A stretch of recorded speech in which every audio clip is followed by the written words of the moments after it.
문파로 불리고 친문 지지자도 불리는 네티즌이 조국 전 장관에게 항의를 했다고 합니다. 자, 그 이유는 무엇일까? 흥미로운 장면입니다. 이 장면. 조국 전 법무부 장관이 일본 정부가 코로나 지원 정책으로 내년 새학기 시작 전 18세 이하 국민에게 1인당 10만 원 지급 결정했다라는 기사를 공유합니다. 즉, 이재명 후보의 정책을 지지한다라는 의미로서 이 기사를 공유한 걸로 보여요. 그러자 뉴리큰 A가 이재명 후보를 보호하기 위해 이 글을 올리시는 듯한데 교수님과 우리들이 어디서부터 어긋나기 시작했을까? 누가 봐도 교수님 지켜온 건 문파고 이용한 건 이재명 후보와 그 지지자들인데 도대체 언제부터? 라고 문재인 대통령의 지지자라다라고 주장하는 분이 어디서부터 우리가 이렇게 어긋났냐라고 합니다. 그러자 조 전 장관이 밑에 이렇게 댓글을 답니다. 이해하기 어려운 말씀입니다. 라고 답글을 답니다. 정익준 변호사님, 네. 조국 전 장관이 답변하기 곤란한 항의가 왔어요. 그러자 이해하기 어려운 말씀이다라고 하는데 글쎄 이거 보는 국민 다 이해가 가는데 조 전 장관은 왜 이해하기 어렵다라고 했을까요? 자기 문제가 되면 이해가 안 되는 경우가 있어요. 왜냐하면 저도 사실은 무슨 말인지 충분히 이해가 되거든요. 근데 이거는 사실은 조국 전 장관, 조국의 문제가 아닌 것 같고요.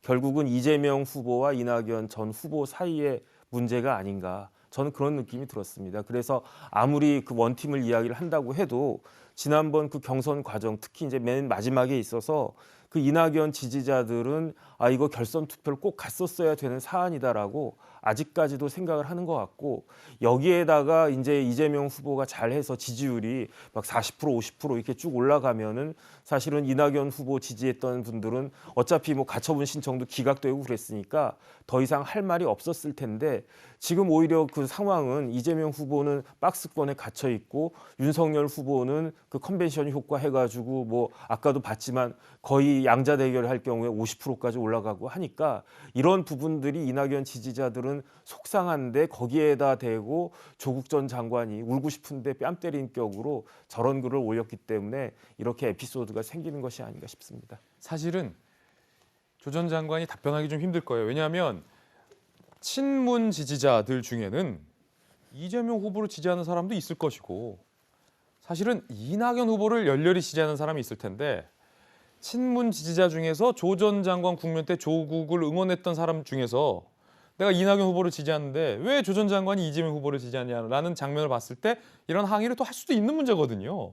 그러면 사실은 조 전 장관 입장에서는 답변하기 어려워지죠. 나의 지지자인데 이재명 후보의 지지자는 아니다. 걷다 대고 뭐 어떻게 답변합니까? 곤란하죠. 참 어려운 문제죠. 아마도 문재인 대통령 지지층이라고 할 수 있는 이제 문파, 뭐 흔히 얘기하는 이제 친문 진영이 결집했던 계기가 아마도 이제 조국 전 장관 사태 때가 아닌가 싶습니다. 그때 이제 그 지지층이 결집을 했는데 아마 조국 전 장관 입장에서는 자신에게 결집되는 지지층을 고스란히 이제 이재명 후보 쪽으로 옮겨주고 싶은 마음이 있겠죠. 그렇기 때문에 저렇게 이제 이재명 후보가 지금 얘기하고 있는 전 국민 재난 지원금에 대해서 일본 정부도 하고 있다 이런 이제 그런 글을 같이 올리면서 어떻게 보면 자신의 지지층들, 그러니까 자신의 지지층이자 문재인 정부의 지지층들을 그대로 옮겨주고 싶은데 뭐 말씀하신 것처럼 여전히 지금 뭐 문재인 대통령 지지층, 현 정부의 어떤 지지층 자체가 뭐 친 이재명, 반 이재명으로 갈라져 있는 그런 모습을 계속 보이고 있다. 그런 점에서 여전히 글쎄요, 현 민주당 지지층에게도 이재명 후보가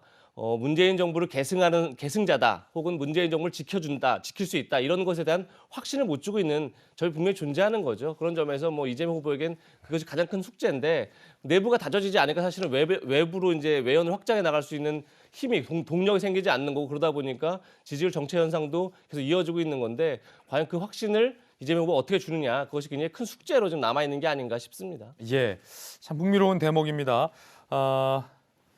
그런가 하면 김경록 자산관리사가 진정을 낸 것과 관련해서 대검 측의 움직임이 있다고 하는데 이게 좀 논란입니다. 함께 보시죠. 일각에서는 조국 수사 뒤집기냐라는 일각의 의견도 있고요.